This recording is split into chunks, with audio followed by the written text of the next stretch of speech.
Let's get started, and let me introduce tonight's speakers.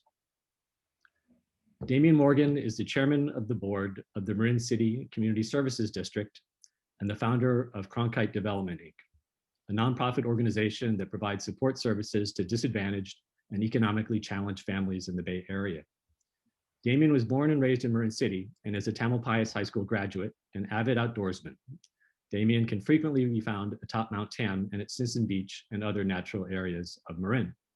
A true believer in education, Damian is a strong supporter of the new Marin City Sausalito School District structure and of youth development of all kinds. Play Marin founder and CEO Paul Austin is a longtime Marin City resident who has been a youth advocate for the majority of his professional life.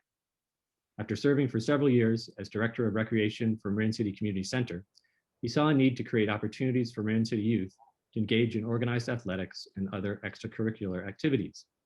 He founded Play Marin to meet that need and to intentionally give kids of diverse ethnic and socioeconomic backgrounds from the broader Marin community the opportunity to play, learn, and grow together.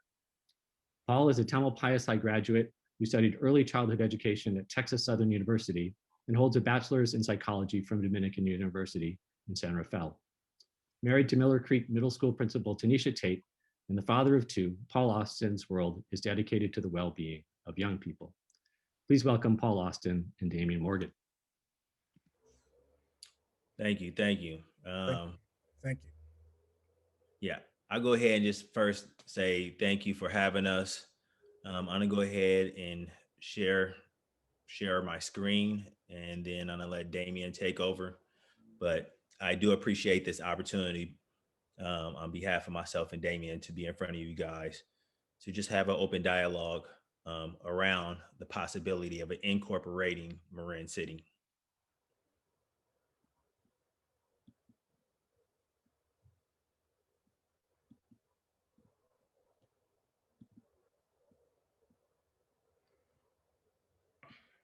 Thank you, Paul.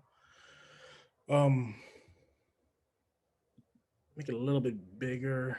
Thank you. It's coming, brother. It's coming. Yeah.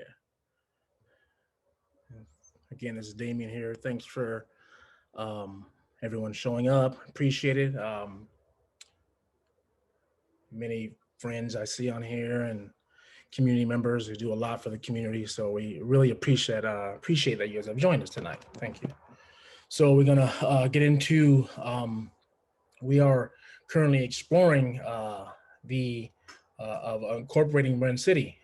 This has been a topic of discussion for off and on for decades, and right now we are at a, right now we are really pursuing this option and looking into it. We have a lot of outstanding, we have a team of 8 people who with many who are supporting behind the scenes also, but we have a team of 8 who are really digging into many options and gathering data, some lawyers and consultants who have, some are located in Marin County, a few that are located outside of Marin County, but with ties to Marin City, and myself and Paul are 2 members of that 8-member team. Thank you. Here I go. We're gonna go to the next slide. There you go. Yes. So shipyard. So my grandparents both moved here.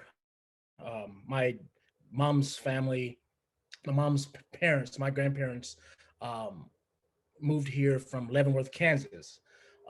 Mr. Henry Garrison moved himself and my grandmom here in 1940.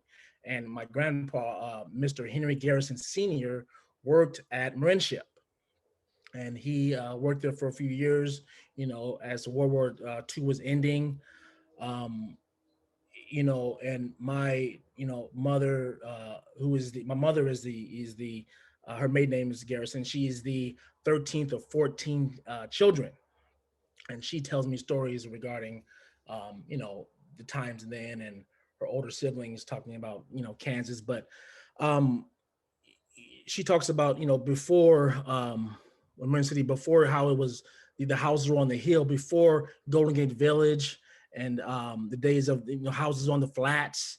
She talks about that. But, my family is not unique. There are many families who moved here from the southern states, Midwestern states, and my dad's parents moved here from Homer, Louisiana.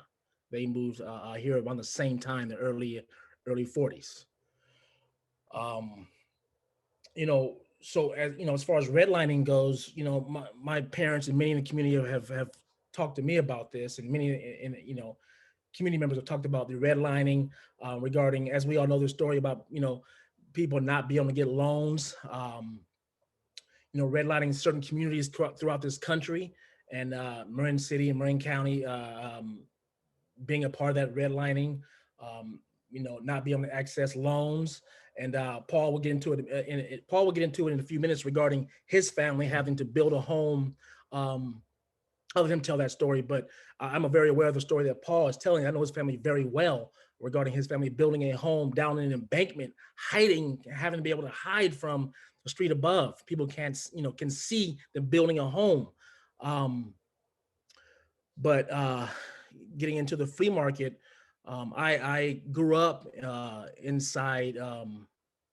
I grew up, visiting the flea market, going to the flea market every weekend, going to the flea market, before games, after games, as playing baseball and basketball and buying spring rolls. And at the time, I wasn't aware as a kid, but at the time, the flea market actually really spearheaded a lot of community adventures, community events. Marin City CSD, the board that I sit on right now, currently received a lot of funding, a lot of resources from the flea market. I didn't know that until later on when I was an adult. But the loss of the Marin City flea market was a loss of community space. It was a loss of a loving place to visit, people to gather, enjoy themselves. There was also a big loss of resources, a loss of a lot of revenue for the community center and other structures of Marin City. So it was a huge, huge loss. As Mr. Abbott just stated, I am on the Marin City Community Services District Board. I am one of 5 board members. I started to engage in the community. I moved back here in 2010 from Sacramento County. And I moved here when I got engaged in the community. It was 2012, 2013, 14. I started to go to all the meetings, school district meetings, housing meetings, county meetings, CSD, Sausalito City Council meetings. I was really engaged in 2014, 15, 16. And I was a little concerned. It was exciting. I learned a lot. I did a lot of listening, watching, a lot of listening.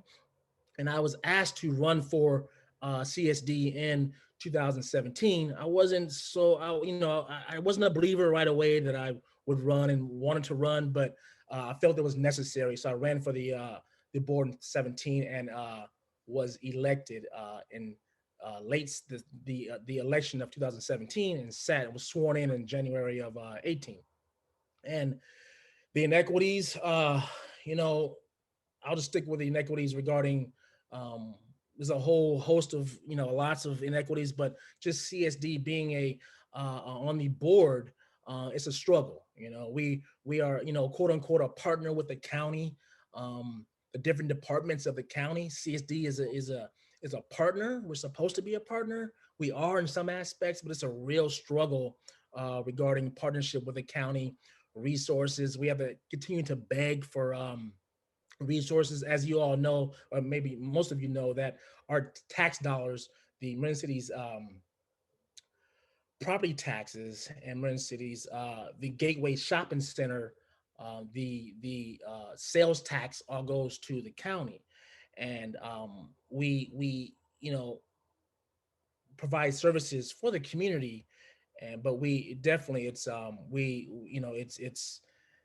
the partnership is one-sided, and the community is missing out on so much because it's a struggle to always have to seek grants and seek resources to provide for the community. So that's one aspect of inequities throughout Marin City, but there's a whole host of inequities, but that's I'll stick to that for the moment. So thank you. Hopefully that gives you a little briefing of my background in Marin City as it states right now.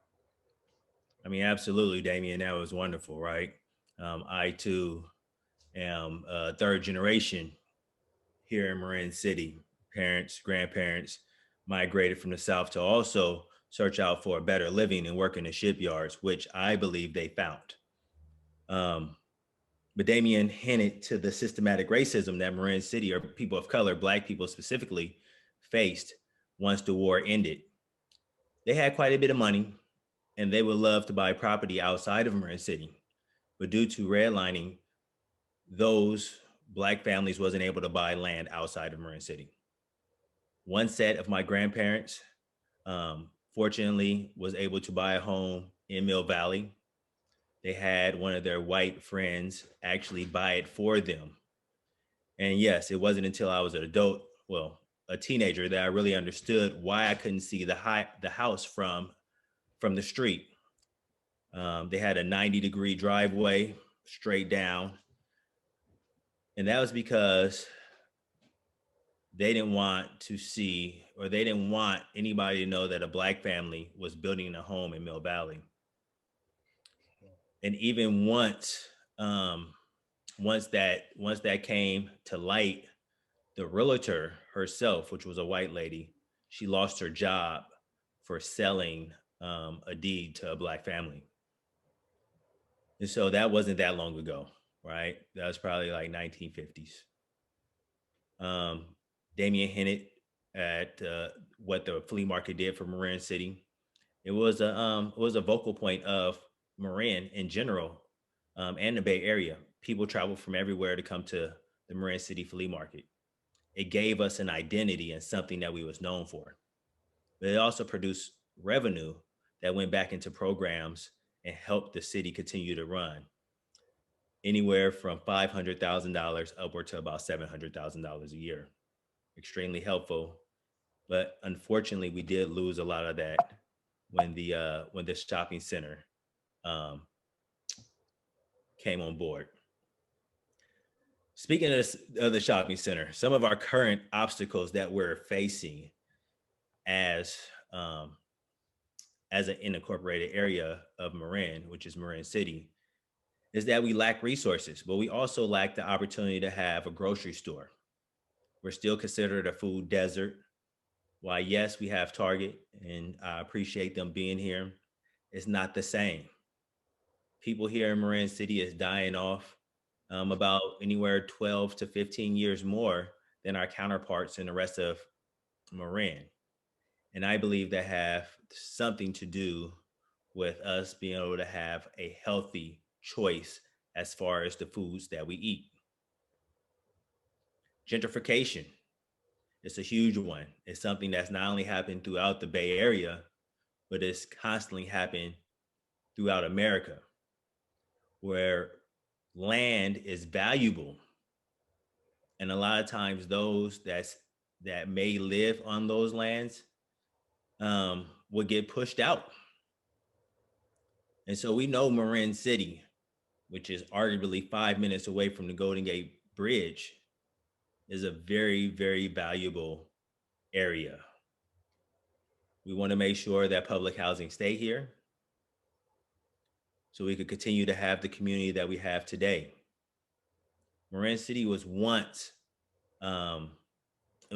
considered a Black area. At least the percentage spoke to it as being a Black area. It's not that anymore. It's now somewhere around 42% white, 38% Black, and the rest is other. So we do want to make sure that Marin City stays with its character and the beauty of the diversity that's here. It's the last diverse place in Marin, period. You can go outside, you can walk down the street, and you see the diversity for yourself firsthand. One thing that we're up against right now is outside investors coming to build apartments at 825 Drake Avenue. I believe it's under some, I always get it confused a little bit, but I believe it's under an initiative that that California is looking to push for more areas to build affordable housing. SB 35. SB 35. I appreciate it, Damian. And so the county took it upon themselves without any representation or any conversation with those that work here in Marin City, represent Marin City, to say, okay, we're going to okay for how many apartment units is it, Damian? It's supposed to be 74 with 20 parking spots. 74 units with 20 parking spots directly across from Rocky Ground Park. For those of you that's familiar with that area, you already know that it's pretty congested. And I don't have any issues with more apartments being built, but I think it should have some sort of community output or relationship to be able to look at the pros and cons of it. The county could have chose to put it in Strawberry, which is another unincorporated area, West Marin, or even Town Valley. They did not look at those options. They chose Marin City, and they also just went ahead and did it. We look at the relationship with the county. It's one that needs repair.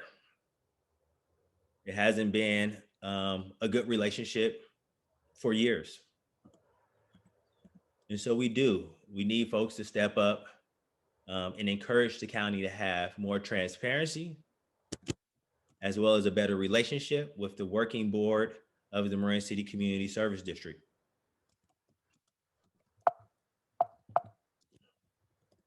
Uh-oh, sorry about that.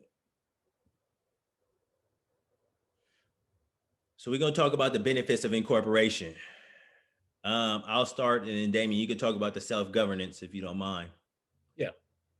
All right. Well, the control of revenue.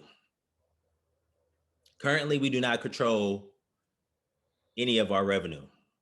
We don't control our tax dollars. We don't control how they're being spent. We also look at the control of land, which is a huge one, because currently we have no control over Gateway Shopping Center. We don't see any resources coming from the commercial shopping center there. Nor do we, as a city, look at the resources that comes from the apartment complexes that's right here in Marin City. And then we want to really dive into the economic development of how we can be stronger as a city and be able to put our residents to work.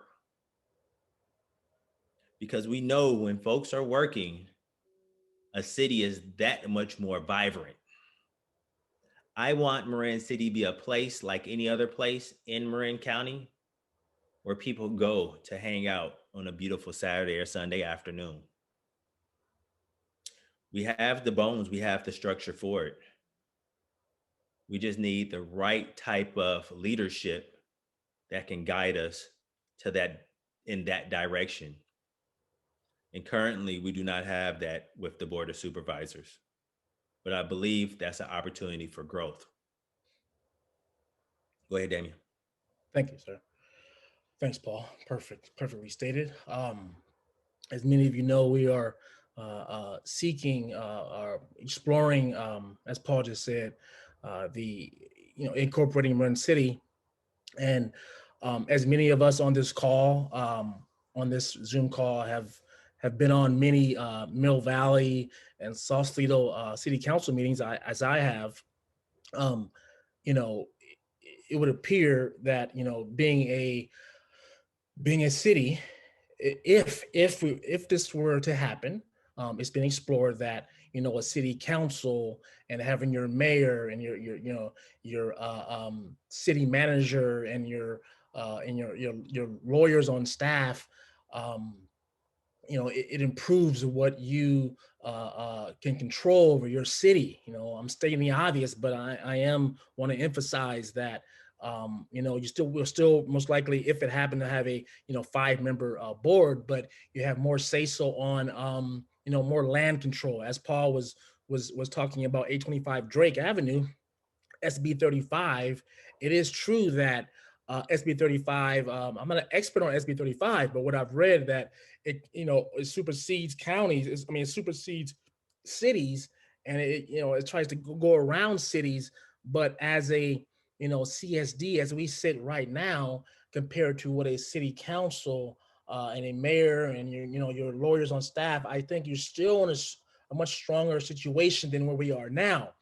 But besides SB 35, you're just every decision based on land in Marin City,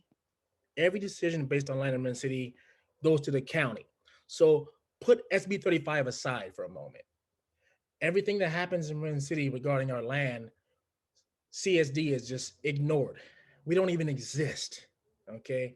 So SB 35 or not, a city council, a city, Marin City, this city would have a lot more. That's just one aspect of it, of controlling, having say so, and the benefits of just making decisions with our land. And we know Marin City sits in a beautiful area, and it's seen as a land grab right now. And that doesn't make us feel good. As living in Marin City, waking up and hearing about being part of a land grab. I hear that all the time. Marin City is a land grab. Being a Marin City resident, that doesn't feel good. The financial aspect, obviously, the financial independence, tax dollars, talked about daily in Marin City. Marin City daily, we talk about tax dollars. What are the tax dollars? What do we get? How much do we get? What do we put out? What are getting in return? Being a city, it goes without saying, we will have a much more of a broader view, easier track to our tax dollars, and the community would obviously benefit from being more financially sound. Our youth, myself and Paul grew up under CSD. We grew up under Step 2. Paul's mom, Terry Green, spearheaded Step 2. It was tutoring. We had tutoring. We had the CSD had summer programs. I remember as a kid, we talk about a lot. Also, I hear a lot about the Black Panthers starting the breakfast programs. Mm-hmm. I grew up as a 5-year-old. The first time I left my house without my mom was walking to CSD and a summer program at 5 years old. Nervous little kid, nervous, skinny, snot in my nose, walking down the hill to CSD to the breakfast program. Dozens of kids and lots of 17, 18, 20-year-old men at that time were my counselors. And we're friends to this day. We are all friends. So for some reason, the resources have been kind of stripped for obvious reasons, been stripped.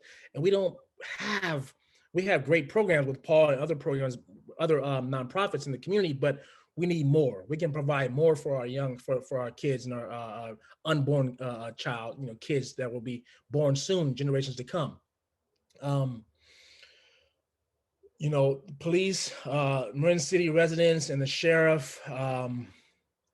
As many of you know that have read or maybe you do not know, I was named in the 1993 lawsuit against the Marin County Sheriff. I don't talk about it often, but I'm talking about it now briefly, that, as a 15, 16-year-old kid, and Paul knows this too, we were pulled over by the Marin County Sheriff, coming and going to basketball practice and football practice. We had white friends, think of, go figure, we had white friends, and some of them have cars, and they would drop us off or pick us up after or before practice. They would get pulled over leaving town or coming into town with us in the car. Where are the drugs? Are you on probation? Those kind of questions. So in a nutshell, if we become a city, we can, be in better communication as a city. We can put more demands on the sheriff or any other cop jurisdiction, whoever we would agree to work with, who want to work with Marin City. I'm not sure we would have our own patrol at the time. We're exploring that, what direction we would go as far as patrolling the community, our own police department, or we would, partner with local, but we would have much more of a say and put, a legit demands on our local police to treat people, with respect. Because I'll leave you with this: when Marin City, how the sheriff engaged with us, and I've been watching this for a long time, how Sausalito police engages with Sausalito residents, how the Mill Valley police, how they engage with the Mill Valley residents. It's much different how the sheriff engages with us. I'll leave you with that. Speaking the obvious, but I have to keep saying that. Thank you. Yeah, I mean, it just when you think about rethinking policing, especially here in the county, we have to discuss how the sheriff utilized Marin City as a training ground. And it's really hard to build relationships when you get rookies in your area testing out what they learned at the academy. So we're going to open it up for questions in just a few minutes. But we talk about what can our allies do in our neighboring cities? How can they show support? One way I always tell people is to be vocal, write letters, write emails in support of Marin City and send it to the county. We have to work collectively in order to get things done. Because Marin City is only a small area of about 4,000 to 5,000 people, it's going to take those residents that live in Southern Marin to help speak up, to lend a voice to the voiceless, as they say. We look for community leadership to endorse Marin City in their efforts. But we also look for experienced specialists to help with the incorporation piece. Whether if that's somebody that might have been a general manager that's willing to lend their time to really help residents in Marin City to understand what the duties of a general manager is. But we just won't support an incorporation. There may be somebody out there that might have some involvement in really understanding around the incorporation piece. We also know that it's going to take funding. So we have to be able to get creative to make sure that we have enough funds to continue to support Marin City if we look at incorporation. So what I'm gonna do now is I'm gonna stop screen share so we can see each other's faces. But we're here for questions. And so let's get that going. All right, great. Thanks, Paul. So I've got questions that have come in through the RSVP form, and we've also got questions that are coming in through the chat window. And so for those of us who have just joined us or joined us after the beginning of the program, you can send in questions for Paul and Damian using the chat window. There's a chat button down at the bottom of your Zoom screen. And if you click on the button, it will open up a little chat window in the right column. Paul, Damian, I know you have the list of questions from the RSVP. Did you want to just pull questions and rhetorically ask them and go through them that way, or do you want me to take questions from the list and kind of work through them that way? Why don't you take the questions from the list? I do have it in front of me. Okay.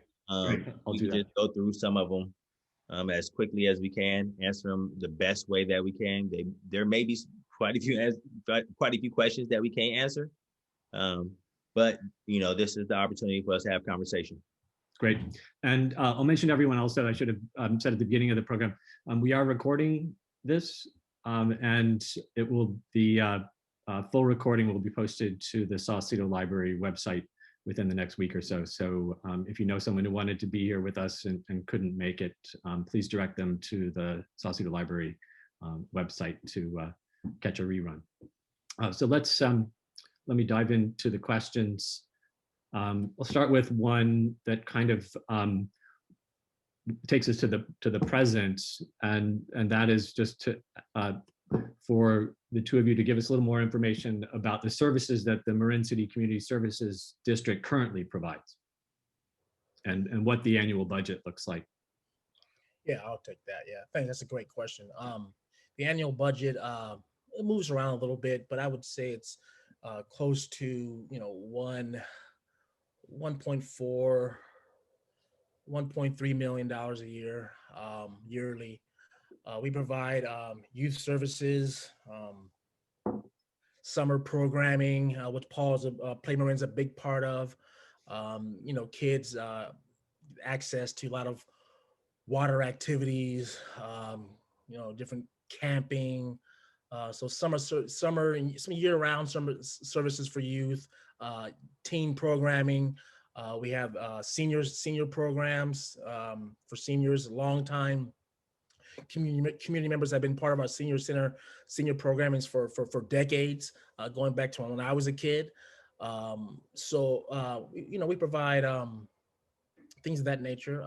We meet once a month, and we go, for those who are interested, we meet and go over our budget and go over different aspects of what we provide, what we do, and things that are coming down the pipe.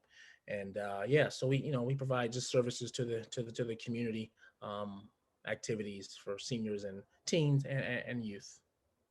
Great, thanks. Another question. What is the biggest impact needed to strengthen the residents of Marin City? How can we as individuals best support our beloved community? Like that's a loaded question, right? No, so when we think about supporting the residents of Marin City, is that we have to first think about not ourselves, right? As individuals, we have to think of others first and what they may need. And then also take some steps, right? So one thing that when I look at Sausalito, I always wonder why they don't have more opportunity for low housing complex in their city, right? Like Marin City, we know is we have the biggest public housing in Marin County with Golden Gate Village, but also for smaller cities, we talk about diversity, equity, and inclusion. I would love for these cities to take those next steps, right?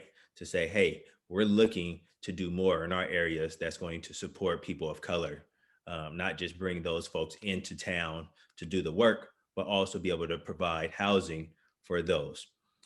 There's been several members here that grew up in Marin City, and because they get stuck in this in between of making too much money where they cannot live in public housing, a lot of times they have to go further out, where if there's some market rate housing, possibly in Sausalito, or a little bit low income housing, where then people from Marin City could just stay within the area in which they lived in.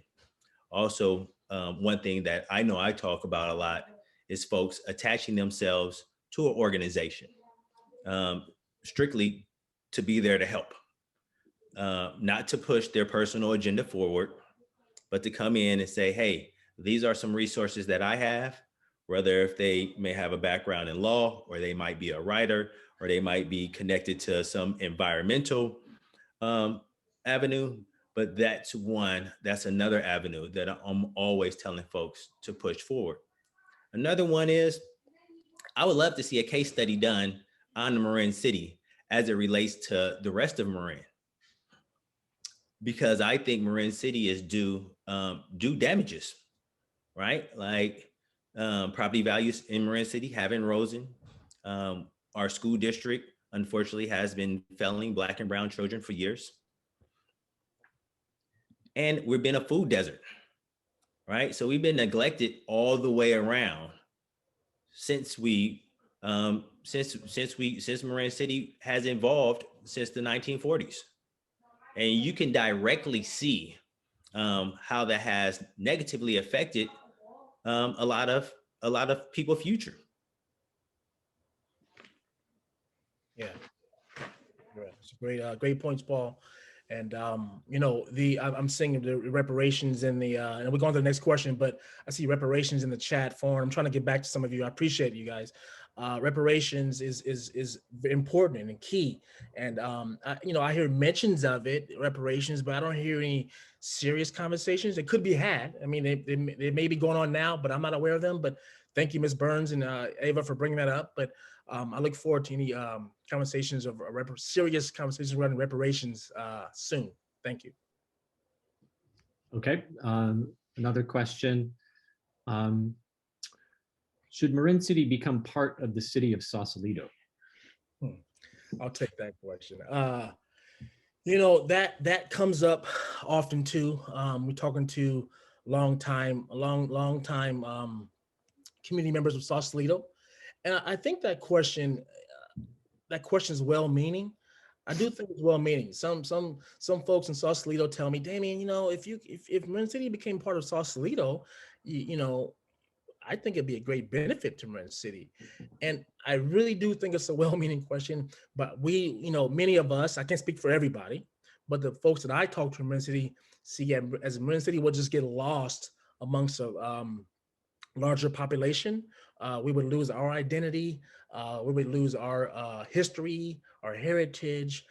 So I don't think at this point that, as I see fit, as Marin City as we stand today, that being a part of Sausalito is the answer. But I appreciate folks asking that, because we are exploring options. But I don't think that being a part of Sausalito is the answer at this moment. But we would love to, as a community member, we would love to communicate more with Sausalito and be more of a partner, and not just services, but help one another. Not just offer a service for a kid, or give throwing on ideas, but truly help each other in more aspects than one. Because many times being a student at Tam High, and being a Black child and Black man, it's often seen as when any culture, but it's often seen as when Blacks and whites mingle together.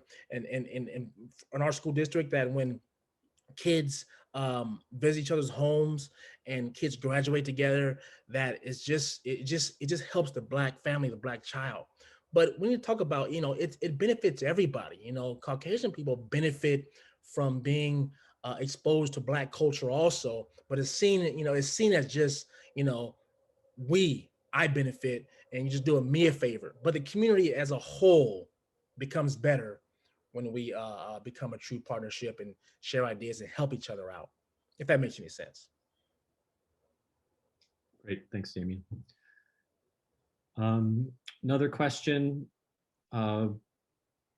Another similar question just came in through the chat, but would self-governance include the ability to create an emergency response organization, to develop new, a Marin City Police Department, community policing?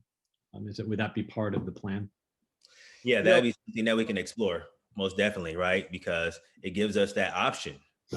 Currently, we don't have those options. We don't know if there's a better option out there for us to partner with another police agency, or do we still work with the sheriff department? But it will give us options, and we won't be beholden to just the Marin County Sheriff Department. Yeah, and that's what we're doing now, and exploring this option of incorporation. We're bringing in professionals, who are part of different cities throughout the Bay Area. They'll be coming in soon and talking with our committee to talk about what departments they have, what departments they've created for different reasons. Example, we need to bring in someone that will talk about maybe it's from our local cities, Sausalito, Mill Valley, talk about your emergency response team.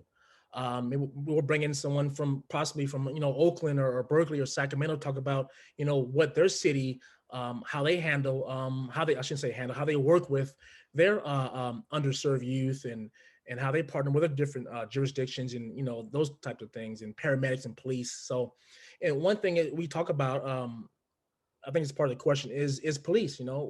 Having your own police is expensive, and we're going to discuss partnerships with local police departments. So having having professionals come in and talk about discussing the best way to go about different departments in a city is important. So hopefully that answers your question regarding you know what you just asked. Sorry, I lost my thought, but yeah.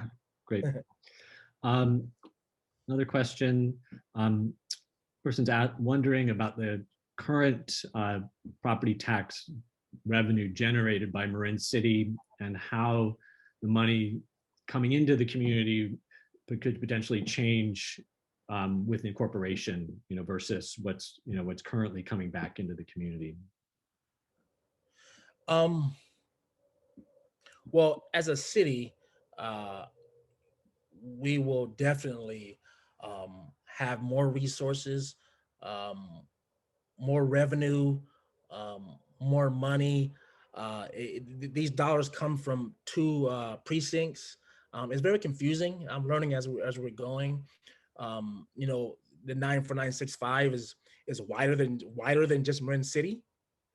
So we're narrowing it down to the precincts that are just in our area where we live, because it goes beyond Marin City.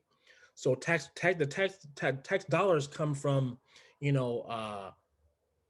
from Sausalito and pretty much the Golden Gate Bridge and beyond. But we are narrowing it down to where we live and saying, what are the tax dollars? What goes to the county? And that's can we become a city from those tax dollars? Yes, it will be a lot more than what we receive now. As an example, many of you may have read in the IJ 3 months ago that CSD, we received one of two allocations. We received two allocations for our tax dollars. The first allocation was $47,000. So how can we provide for our community with $47,000? That's one allocation. So the second allocation may be similar. That's not enough. As a city, our tax dollars, what we will receive, will be considerably more than that. So hopefully that answered the question. Okay. Another incorporation question. Who is against incorporation, and what are the barriers, do you think, against to incorporation? I'm not going to sit here and say that anybody is against it. That's the reason why we're this is exploratory committee. That once we get to certain barriers, because it's a long journey, and we're really at the beginning stages of it, and to where we're really collectively are learning about what are the benefits and what are some issues around incorporation. I know one of the things that we have to look at is just financially, can we stand as a city, right? So yeah, I don't want to just say that there's barriers, but we will be taking, if we become a city, then there's going to be revenue that the county won't have, right? I mean, that's just the give or take part about it. And so, I don't know if that's a barrier or not. But, there's challenges all the time. And so we just want to face them. But we always circle back to the opportunity to have more control over what happens here in Marin City. Yeah. Great. Question about the shopping district of Marin City and the history of the flea market. Is there the possibility that perhaps a farmer's market and flea market might someday come back to Marin City? And how can we get a supermarket in the shopping center for local residents to buy fresh food? I start with the shopping center, right? And I talked about it earlier, and I talk about it often. That is going to take a lot more than just Marin City saying that they want a grocery store. It's going to take people in power that have influence, financial influence, to pressure the Garrity Group, to put a shopping center in Marin City. we need to say, stand up and state collectively as members of Sausalito, Marin City, and Mill Valley that we will go to Marin City and shop at a grocery store if there was one there. So it will. That's part of the collective effort that we're talking about that people could get behind that can really make change. Damian, you could answer the other question, right? What was the other question, Abbott? The other question was, is there a possibility of getting the flea market or possibly flea market and farmers market back someday? That would be great. I hear that from a lot of residents on next door and locally, probably through Central Marin on down, about having a Trader Joe's in Marin City. Trader Joe's has been mentioned probably several dozens of times to me. So, that'd be great. Flea market, I don't know. I can't say we'll get that back anytime soon. Or I think after when COVID kind of subsides, I think we have some sort of selling, not free market, but what do you call those? Like a pop-up. Those type of things. I see a lot of interest in that, and food trucks and things, but I don't know about an actual flea market. That's kind of a tough one, but we'll see in the future. But as a city, who knows? I see a couple questions I want to get to regarding, I kind of forget to get to regarding from Peter regarding LAFCO, and also my friend from Tiburon, Ruby, regarding LAFCO, regarding becoming a city. This, when we explore this, and the application has to go to LAFCO, which is, thank you, Peter, for bringing this up. LAFCO, Local Agency Formation Commission, oversees all special districts. Marin City is a special district. The application goes to LAFCO. LAFCO hopefully will, if we get to that point, when we get to the point of application and tax dollars, can Marin City support a city? LAFCO has the say-so of yay or nay. It's not the county board of supervisors. That is a lot of confusion that I hear all the time. I do my best to correct that confusion, that it's not on the board of supervisors to say that says yes or no. It is LAFCO. LAFCO is located, they have an office in Santa Fe. Our 8-person committee is in communication with LAFCO. LAFCO is being very helpful. It's a partnership that we have with them, and moving forward and somewhat, doing the application together, in a timely manner. So it is LAFCO that will have this application from Marin City. If we get to that point, we'll have a say-so of yes or no. The board of supervisors, the county obviously will weigh in. They'll have some say-so, and we hope to get their support. And the reason why we're getting on this call today is we have 51 people on this call, and we hope that when we get to that point, that everyone on this call will write emails and send emails and letters to the board of supervisors and LAFCO. You can look them up. It's LAFCO. That you send letters of support to LAFCO and the board of supervisors. And the last part of it is a community vote. The community will have a say-so. It's not on CSD. It's not on myself as a board member. Sorry, I have an indigestion right now. It's not on myself, Terry Green, Royce McLemore, Henry Mims, and Lynette Eagleoff, the five board members. We will have support this or not. I see it as we supporting this effort, and but it will come to a community vote. Every resident in Marin City will vote yes or no on this situation going forward to become a city or not, if and when we get to that point. So thanks for those questions, Ruby and Peter Van Meter. We did get some questions also about Golden Gate Village. How would incorporation of Marin City affect restoration of Golden Gate Village? And if Marin City were to be incorporated, would that give residents of Golden Gate Village more control over the future of the village? Oh, that's a Great question. Outstanding question. As we know, Golden Gate Village is a HUD family, low income housing. I don't, you know, I don't know if Marin City, if it was a city council, if that city council would say, could say, what's been happening so far in Michael's development, go away, bye, we want nothing to do with you, and just all that's out the window. I don't know if that's the case. I'm being honest. I don't know if that's the case.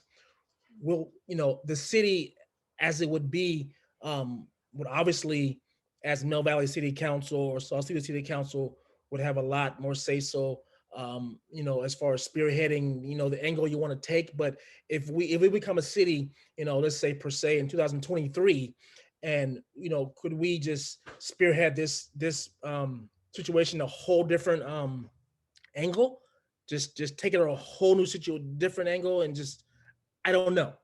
I'm being honest. I'm not sure about that. I get asked that a lot, and I'm not sure. But I would imagine that it would change the dynamic to a degree. Yes, I would imagine so. Great. Another question about the relationship with the county. What is Marin City's relationship with county officials and sheriff's deputies? How has this changed, if at all, since the 1980s, 1990s, 2000s, and 2010s? You want to start, Paul?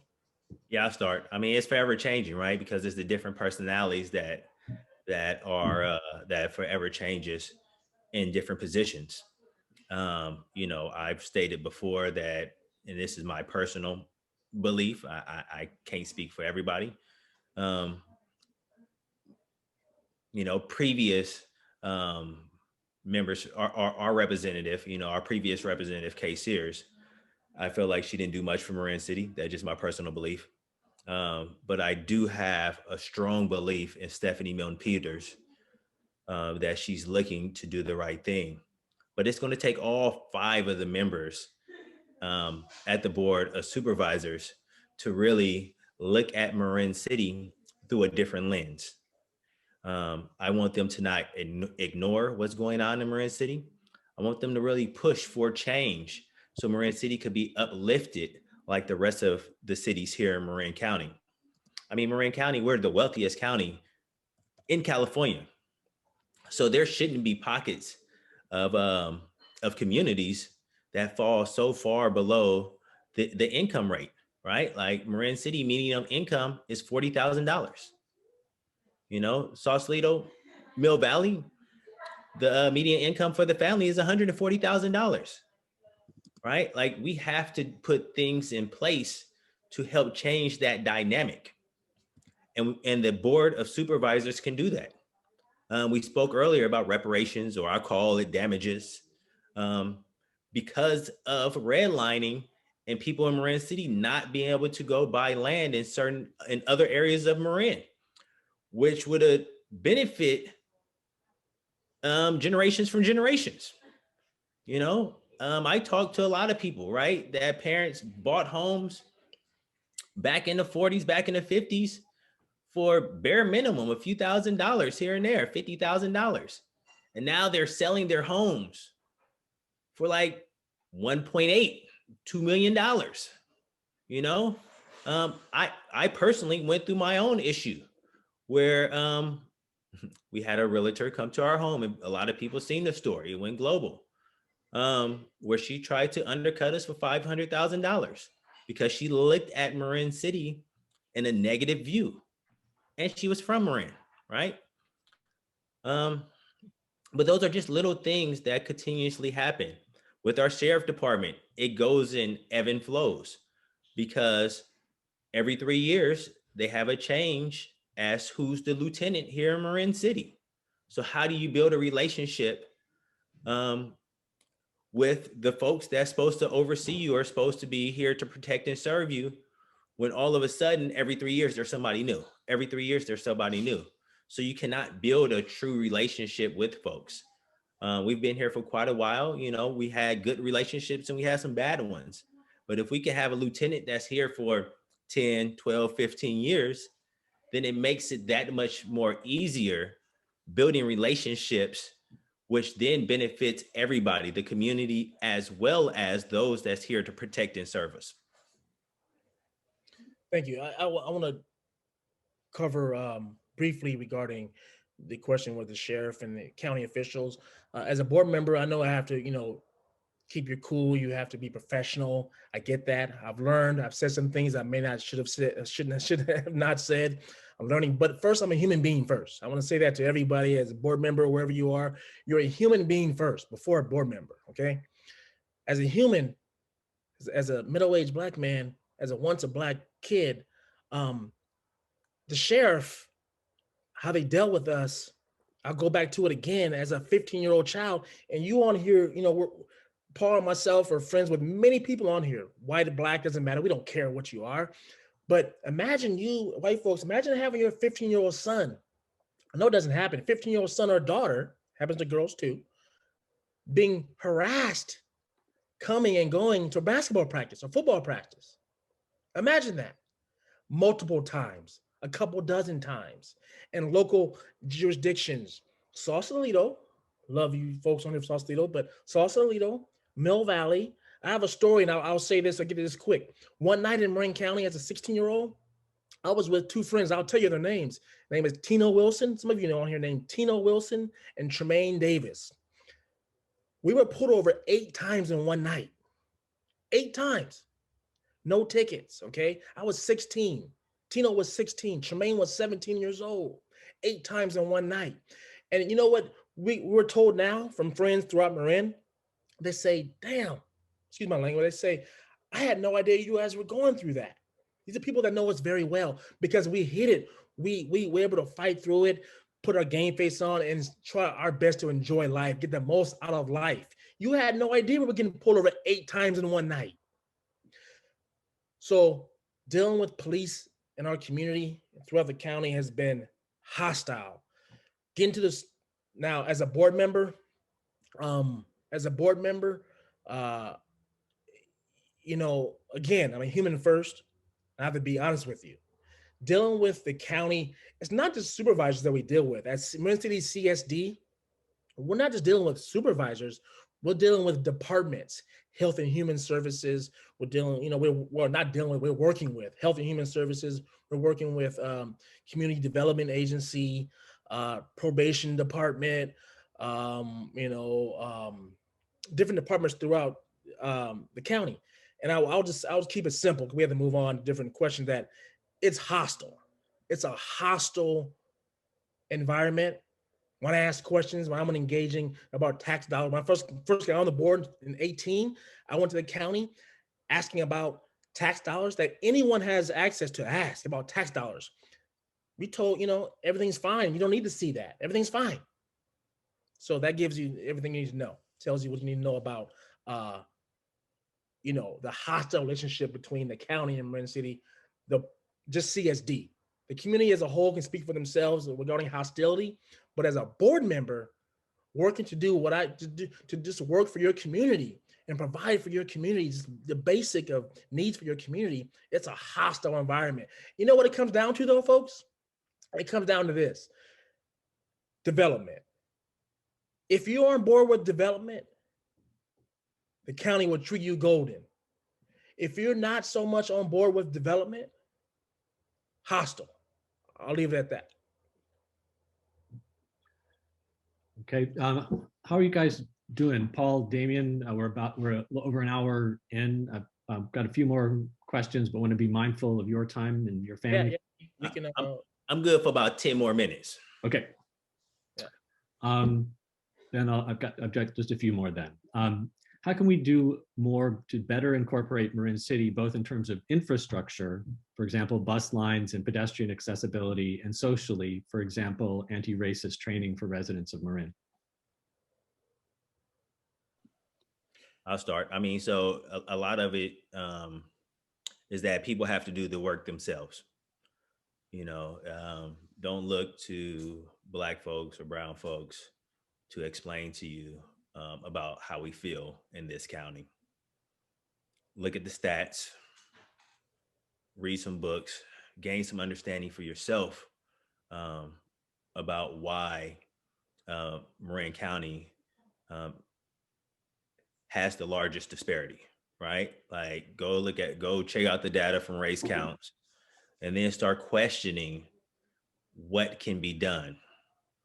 Start doing stuff within your own community where you're building each other up to then go and be part of the movement that's focusing in on change for Black and brown people. You know, so part of it is doing the work and then showing up, right? Not looking to take over, but show up for other folks. Speaking up, not turning a blind eye, but also look at what can you do within your own community? Like what can Sausalito do themselves when it comes to diversity, equity, and inclusion? You know, what are we doing to help change the demographics in Sausalito that's going to make it feel more welcoming for other folks? I spoke to it earlier about Sausalito need to push forward with building either senior or low housing within their city, but they can also open up some opportunities as far as economic change, whether if it's a storefront in Sausalito, bringing in Black and brown folks, you know, not to just work, but to have some sort of ownership, because you guys are one of the #1 attractions in Marin. It's our first stop. It's a huge tourist spot. And so we need to kind of collectively figure out, like, how do we get more people involved? I know right now, Sausalito is a hot spot around, you know, bringing tourists and customer service, plus the industry of hospitality. So, you know, it could be a win-win when we think of how do we change the economic dollar.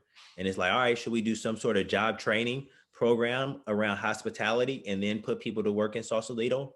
So we gotta just kind of think like a little bit outside the box and be purposely, and do things purposely around change, not just like throwing stuff at a wall thinking it's gonna stick. Let's say, hey, if we're gonna build, we're gonna put such amount of apartments to the side for seniors. We're gonna put such and such apartments aside for people of color, so we could change the dynamics and the relationship within the whole county of Marin, because it's not just Sausalito. It's not, you know, Sausalito isn't the only white area. It's Mill Valley, it's Tipron, and other small cities here in Marin that, you know, need to do the work. Great. Okay, second to last question then. Or do you want to say something, David? No, I just want. You have any live questions? Anyone want to ask questions live? You know, I see Vicky Nichols' hand is up. Maybe your live questions. I don't know. We've got people, so that we've got the settings so that people can't, you know, unmute themselves. But okay. you could, if you want to field one from the chat window, or I can give you the one that I've got teed up here. Okay, yeah, that's fine. What role has the media, especially local papers like the IJ and Post, played in how Marin City is viewed by the rest of the county? That's a great question too. I'm not sure who asked that, but that's a great question. I over the years and, you know, decades, it's been biased, very biased. You know, stories have a lot more, you know, negative stories. I do read local papers. I always have, before online sources have become available to us. I did read the paper pretty often, local papers, and, you know, it's been biased. I think that goes without saying, and that's, you know, somewhat obvious. Yeah, it's been biased. I think over time, as we've had more advocates inside the community and outside the community speak up regarding this issue, regarding bias reporting, that is starting to change. Change regarding to discuss issues like this. Incorporation has been in the paper recently. We've had, you know, the Channel 4. Thank God Pam Moore did a story recently, Channel Crime News, regarding incorporation. So I think the pendulum is starting to change, and understanding the inequities in regarding, media is one of those, 10 points of inequities, media and publication. So it's been, somewhat negative, but it is changing. And thanks to young men like Lorenzo, who's on my this man call, Lorenzo. Lorenzo Moretti, I think I'm saying your name right. He's been a great resource to get positive news and upcoming, happenings, positive movements happening for Marin City. So thanks to Lorenzo and many others, it's changing. Yeah, and it was thanks to Lorenzo's article in the IJ that I reached out to Damian about doing this program. So definitely making a difference. I'll ask a final question, which is my own, and that is that you mentioned the team of folks that you're putting together to start investigating incorporation, and also the need as you go forward for individuals with skills who can be part of that effort. And I'm wondering if people in the audience themselves or can help or know people who might be interested in participating in this effort, who should they reach out to, and how should they go about kind of tossing their hat in the ring? Everybody can start with me and Damian. I'm gonna go ahead and drop my information in the chat. Damian, drop your information in the chat. I would say just feel free to reach out to us. We'll be looking at some subcommittees a little bit down the line this summer. So I think that's where we start, right? Like everybody just, reach out best way possible. And, let's keep the conversation going. I think that's a huge part. And so that's the reason why we're very thankful to have this platform, because it's going to take, the collective in order for things to get moved forward. Yeah, that is a great question. Also, I get asked often, how can we help? What can we do? From many people that I met at Bayside MOK when I was 6, 7 years old, people are asking, how can we help? People from Nevada who on this call that I've known since high school. So email us. We put our email here. Please write our email down. Email us soon, so we'll have your email, and we will need you all soon for incorporation, for other movements. But incorporation is a very important movement, so please email us. Thank you, Christian. I see your message there regarding Sausalito, and we'll be in touch soon. It's a very important movement, and we thank you all for coming tonight. I know everyone's busy, a lot going on. So yeah, thank you, and we really appreciate everyone. All right, well, thank you, Paul. Thank you, Damian, so much for an excellent presentation, and for sticking around for such a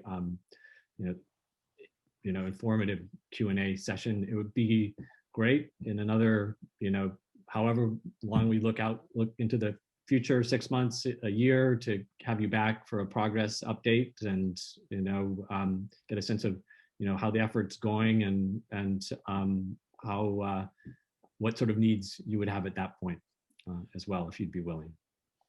Yes. Yeah, we'll definitely check in later in the year. I'm sure Paul would agree to that. And please share your email with us, and we'll do a check-in, like I said, late this year, early next year. And yeah, Paul, you have any last parting words? No, I just want to say thanks again for giving us this avenue to talk. Everybody should do a little bit of work within their own communities, and we'll be able to get over this hump and really see if incorporation is something that's is right for Marin City. But I do appreciate the support currently, and the support we'll get in the future.